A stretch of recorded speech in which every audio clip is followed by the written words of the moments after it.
মুসা আলাইহিস সালাতু ওয়াস সালামের জামানায় মুসা আলাইহিস সালাতু ওয়াস সালাম আল্লাহর সাথে কথা বলার জন্য তুর পাহাড়ে যাইতেছেন। এমন সময় একটা পাখি কান্নাকাটি করে বলে, হে আল্লাহর পয়গম্বর মুসা,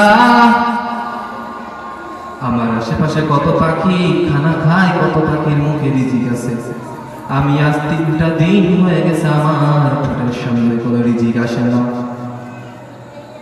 পাখি ডাক দিয়ে বলে, আল্লাহর পয়গম্বর মুসা, আপনি তো আল্লাহর সাথে কথা বলেন, আপনি আল্লাহ রাব্বুল আলামিনের কাছে গিয়ে বলবেন আমি কোনো অপরাধ করলাম কিনা বা আমার কোনো ভুল ত্রুটি হয়েছে কিনা। কেন আল্লাহ রাব্বুল আলামিন 3টা দিন হয়ে গেছে আমাকে খানা দেয় না। মুসা আলাইহিস সালাতু ওয়াস সালাম পাখিটির কথা শুনে আল্লাহ রাব্বুল আলামিনের দরবারে হাজির। তুর পাহাড়ে চলে গেছে আল্লাহ রাব্বুল আলামিনের সাথে কথা বলার জন্য।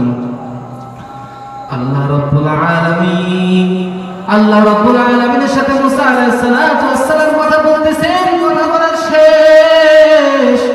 কথা বলার শেষে যখন মুসা আলাইহিস সালাতু ওয়াস সালাম চলে আসবেন, তখন ডাকতে বলে, আল্লাহ রাব্বুল আলামিন, হে আল্লাহ, রাস্তায় একটা ডালে একটা পাখি কান্নাকাটি করে, তার আশেপাশে হাজারো পাখি রিজিক পায়, খানা খায়, কিন্তু তার মুখে 3 দিন পর্যন্ত তুমি রিজিক দাও না।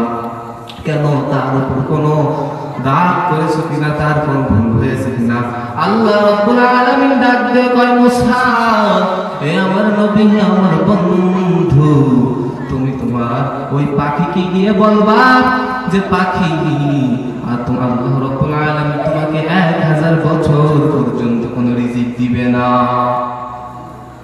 1000 বছর পর্যন্ত ওই পাখির কোনো রিজিক আমি আল্লাহ রাব্বুল আলামিন দিব না।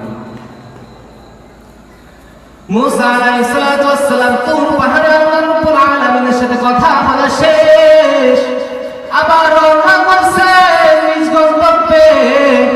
এমন সময় পাখিটা আকাশ থেকে ডাক দিয়ে বলে, ডাল থেকে ডাক দিয়ে বলে, হে আল্লাহর নবী, আল্লাহর পয়গম্বর, আল্লাহর কাছে জিজ্ঞাসা করছেন কিনা যে আমাকে কেন আল্লাহ রাব্বুল আলামিন 3টা দিন হয়ে গেছে কেন রিজিক দেয় না।